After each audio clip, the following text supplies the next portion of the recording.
மே 12 பிறந்தநாள் காணும் புரட்சி தமிழர் மாண்புமிகு எடப்பாடி கே பழனிசாமி அவர்களுக்கு பிறந்தநாள் வாழ்த்துக்கள். வழக்கறிஞர் அபிஷேக் ரங்கசாமி, மாவட்ட செயலாளர் எம்ஜிஆர் இளைஞரணி, தென்சென்னை வடக்கு கிழக்கு மாவட்டம்.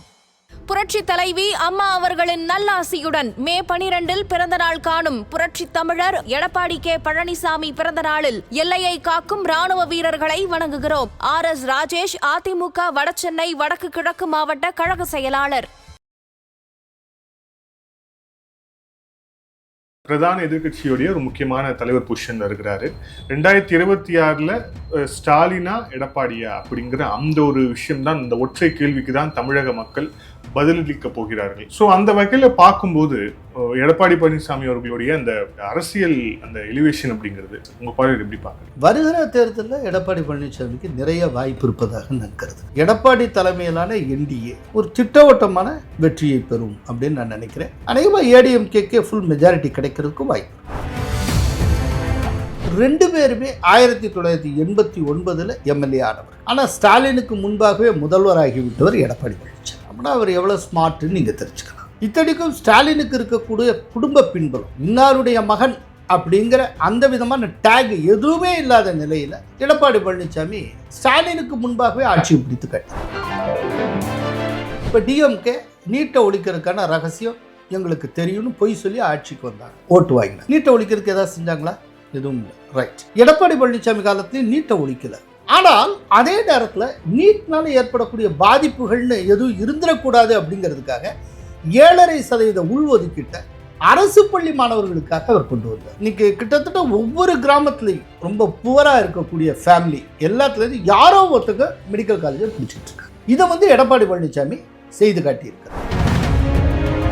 இப்போ இருக்கக்கூடிய இந்த திராவிட மாடல் ஆட்சிக்கும் எடப்பாடியாருடைய ஆட்சிக்கு உண்டான அடிப்படை வித்தியாசம். எடப்பாடி பழனிசாமி ஒரிஜினலாகவே ஒர்க் பண்ணார். திராவிட மாடல் ஸ்டிக்கர் ஒட்டி. இப்போ இந்த அரசியலை ஆலோசிக்கும் விதமா இந்த அரசியலை நம்ம பல்வேறு இஷ்யூஸ் அலசியிருப்போம். குறிப்பாக தலைவர்களுடைய நடவடிக்கைகள் அலசியிருப்போம், அவங்களுடைய முடிவுகள் அலசியிருப்போம். நெடியத்தில் ஜெயலலிதா பற்றி அலசியிருக்கிறோம், கருணாநிதி பற்றி அலசியிருக்கிறோம், அவங்களுடைய முடிவுகளை பற்றி அலசியிருக்கிறோம். ஸோ இந்த வகையில் பார்த்தோம் அப்படின்னா எதிர்கட்சி தலைவர் எடப்பாடி பழனிசாமி அவர்கள் பிரதான எதிர்கட்சியுடைய ஒரு முக்கியமான தலைவர் பொசிஷன்ல இருக்கிறாரு. 2026 ஸ்டாலினா எடப்பாடியா அப்படிங்கிற அந்த ஒரு விஷயம் தான், இந்த ஒற்றை கேள்விக்கு தான் தமிழக மக்கள் பதிலளிக்க போகிறார்கள்.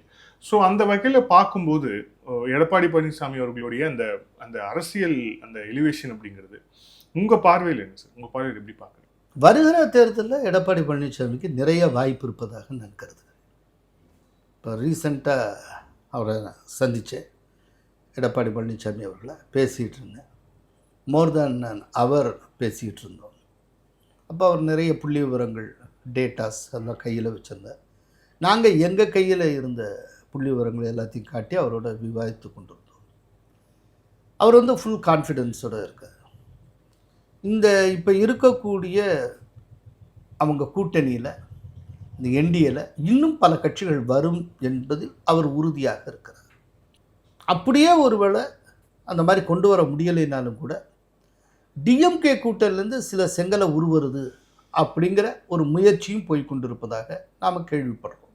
பட் இப்போ இருக்கிற சூழ்நிலையிலேயே இந்த கூட்டணியே ஒரு ட்ராக்ஷனை உருவாக்கி இருக்கிறது. இப்போ நாங்கள் நடத்தி இருக்கிற சர்வேல அது ரொம்ப வெளிப்படையாக தெரிகிறது. ஒரு கூட்டணின்னு அனௌன்ஸ் பண்ண மாத்திரத்தில் இன்னும் ஒரு வருஷம் இருக்கக்கூடிய சூழ்நிலையிலேயே ஒரு மாற்றத்துக்கான அறிகுறியை எங்களுடைய சர்வேல நாங்கள் காண முடிகிறது. ஏன்னா நாங்கள் நடத்தியிருக்க சர்வே 1,63,000 ரெஸ்பாண்டன்ஸ் கொண்டது. ரொம்ப பிரம்மாண்டமான ஒரு சர்வே. விரைவில் வந்துடும். நாங்கள் இப்போ ஆக்சுவலாக போடணும்னு நினச்சிட்டு இருந்தோம். அந்த டைட்டில் இந்த போர் எல்லாம் வந்தாச்சு. அப்போது இது சம்மந்தமாக யாரும் கவனிக்க மாட்டாங்க, ஏன்னா எல்லாருடைய கான்சன்ட்ரேஷன் இந்த போரில் தான் இருக்குங்கிறதுனால நாங்கள் போஸ்ட்போன் பண்ணியிருக்கோம். அது நெக்ஸ்ட் வீக்கில் வரும். ஸோ இதெல்லாம் வைத்து பார்க்கிற போது எடப்பாடி தலைமையிலான என்டிஏ ஒரு திட்டவட்டமான வெற்றியை பெறும் அப்படின்னு நான் நினைக்கிறேன். அநேகமாக ஏடிஎம்கேக்கே ஃபுல் மெஜாரிட்டி கிடைக்கிறதுக்கு வாய்ப்பு இருக்குது. ஒரு முறை பிரதமர் மோடி அவர்கள் தொடர்பாக பிரசாந்த் கிஷோர் ஒரு அனலைசிஸ் மாதிரி கொடுத்துருப்பார். ஸோ ராகுல் காந்தி, பிரதமர் மோடி ரெண்டு பேரையும் ஒப்பிட்டிங்கன்னா எப்படி நீங்கள் அவங்களுடைய அந்த கிராஃப் எப்படி நீங்கள் ஒப்பிடுவீங்கன்னு கேட்கும்போது 15 வருஷம் ஆர்கனைசேஷன், 15 வருஷம் அட்மினிஸ்ட்ரேஷன், 15 வருஷம். ஸோ 15 வருஷம் அரசியல் ரீதியாகவும் இயக்க ரீதியாகவும் அதுக்கப்புறம் வந்து முடிவெடுக்கக்கூடிய ரீதியாகவும் எல்லாத்துலேயுமே வந்து பிரதமர் மோடி எக்ஸ்பீரியன்ஸாக இருக்கிறார். ஸோ இப்போ அந்த இடத்துல அவர் உட்காரத்துக்கு முக்கியமான காரணம் அது அப்படின்ட்டு வந்து ஒரு அனாலிசிஸ் மாதிரி கொடுத்துருப்பார். ஸோ இப்போ எடப்பாடி பழனிசாமி அவர்களுடைய அந்த அரசியல் கிராஃபை நீங்கள் பார்த்தீங்க அப்படின்னா அதில் இருக்கக்கூடிய முக்கியமான ஹைலைட்ஸ் என்ன சார்? இப்போ இதே போல் ஒரு கம்பேரிசன் பண்ணுறோன்னு வைங்க. ராகுலுக்கும் மோடிக்கும் கம்பேரிசன் அவர் பிரசாந்த் கிஷோர் கொடுத்துருந்தார்.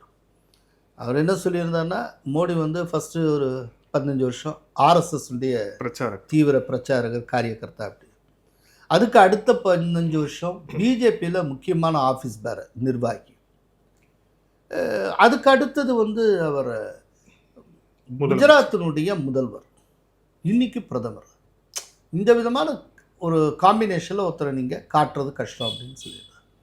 இப்போ இங்கே ஸ்டாலினையும் நீங்கள் எடப்பாடி பழனிசாமியும் கம்பேர் பண்ணுறதுக்கு சில வாய்ப்புகள் உள்ளன. ஒரு சிமிலாரிட்டி, ரொம்ப முக்கியமான சிமிலாரிட்டி, 2 பேருமே 1989 எம்எல்ஏ ஆனவர்கள். இது வந்து ஒரு முக்கியமான சிமிலாரிட்டி. 2 பேருமே 89 தான் ஆகியிருக்காங்க.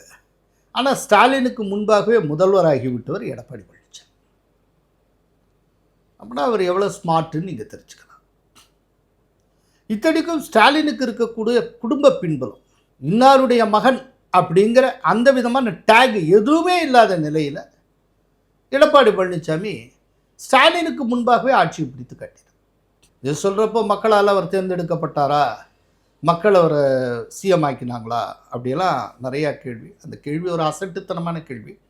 ஏன்னா இந்தியாவில் வந்து மக்கள் நேரடியாக இன்னார் சிஎம்னு ஓட்டு போடுறதே கிடையாது. எம்எல்ஏக்கள் கூடித்தான் வந்து எப்போதுமே முதல்வரை தேர்ந்தெடுப்பாங்க.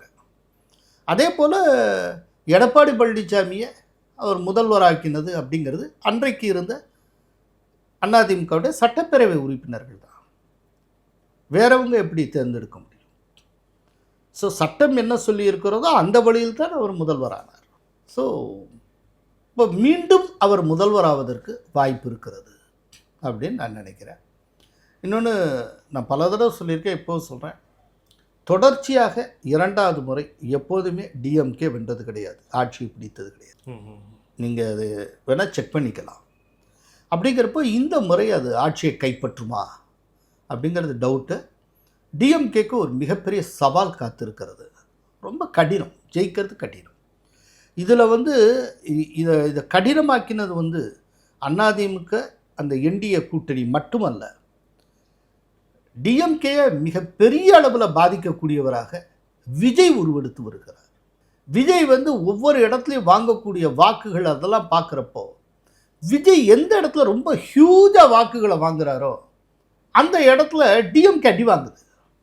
டிஎம்கே பின்னோக்கி போகிறது, ஏடிஎம்கே முந்துகிறது. அதை எங்கள் சர்வேயில் பார்க்குறோம். இதை விட ஒரு ஆச்சரியம் இருக்குது. ஒரு சில கான்ஸ்டியூன்சிஸில் விஜயும் சீமானும் ஒரே வாக்குகளை பெறுகிறார்கள். இவர் 5.5%, அது 5.25%. இந்த மாதிரி மோராலஸ் ஒரே விதமாக 2 பேரும் சிமிலராக வாக்குகளை பெறுகிற அந்த மாதிரியான டயத்தில் ஃபுல்லாக ஏடிஎம்கே டிஎம்கேயும் ஒரே விதமான பர்சன்டேஜோடு இருக்குது. அதே இடத்துல விஜயுடைய கை ஓங்கிக்கிட்டே போகிறப்போ டிஎம்கே கீழே போயிட்டே இருக்குது. இதில் நிறைய இருக்குது, இந்த இதில் நிறைய ஃபைண்டிங்ஸ் இருக்குது. அது எங்களோட இதில் வர்றப்போ நீங்கள் பார்ப்பீங்க. ஸோ எடப்பாடி பழனிசாமிக்கு இந்த 2026 அப்படிங்கிறது ஒரு அதிர்ஷ்டமான ஆண்டாக அமையும் அப்படின்னு நான் நினைக்கிறேன். ஸோ இப்போ 26ல் இப்போ 2 பேரையும் ஒரு கம்பேரிசனுக்கு கொண்டு வந்தோம் அப்படின்னா, இவரும் முதலமைச்சராக இருந்திருக்கிறார், இவரும் முதலமைச்சராக இருந்திருக்கிறார். ஸோ வந்து முதலமைச்சராக அவங்க ஃபேஸ் பண்ண இஷ்யூஸில் அவங்க எடுக்க டிசிஷன்ஸ் வந்து மிக முக்கியமாக மக்கள் எடை போட்டு பார்ப்பாங்க அப்படின்ட்டு வந்து தோணுது. அந்த வகையில் பார்த்தோம் அப்படின்னா எடப்பாடி அப்புறம் வந்து ஸ்டாலின் இவங்க எடுத்த முடிவுகள் இது சம்பந்தமாக ஒரு தனியாக ஒரு பேட்டி எடுக்கலாம். பட் சாம்பிளுக்கு ஒன்று சொல்லுறேன். எஸ், நீட்டுன்னு ஒன்று வச்சுப்போம். ரைட். இப்போ டிஎம்கே நீட்டை ஒழிக்கிறதுக்கான ரகசியம் எங்களுக்கு தெரியும்னு பொய் சொல்லி ஆட்சிக்கு வந்தாங்க, ஓட்டு வாங்கினாங்க. நீட்டை ஒழிக்கிறதுக்கு எதாவது செஞ்சாங்களா? எதுவும் இல்லை. ரைட். எடப்பாடி பழனிசாமி காலத்துலேயும் நீட்டை ஒழிக்கலை. ஆனால் அதே நேரத்தில் நீட்னால் ஏற்படக்கூடிய பாதிப்புகள்னு எதுவும் இருந்துடக்கூடாது அப்படிங்கிறதுக்காக 7.5% உள்ஒதுக்கீட்டை அரசு பள்ளி மாணவர்களுக்காக அவர் கொண்டு வந்தார். நீட் இல்லாத காலத்திலிருந்து நீட்டு வந்த காலம் வரைக்கும் தமிழ்நாட்டில் அரசு பள்ளி மாணவர்கள் அப்படிங்கிறது டோட்டலாகவே 10 பேரோ 15 பேர் தான் தமிழ்நாடு அரசு மருத்துவக் கல்லூரிகளுக்குள்ளே நுழைவாங்க.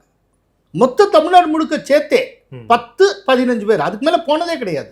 ஆனால் இவர் 7.5% உள்ஒதுக்கீடு கொண்டு வந்ததுக்கு பிறகு ஒவ்வொரு ஆண்டும் 400 பேருக்கு குறையாமல் அரசு பள்ளி மாணவர்கள் இன்னைக்கு வந்து மெடிக்கல் காலேஜில் படிச்சுட்டு இருக்காங்க.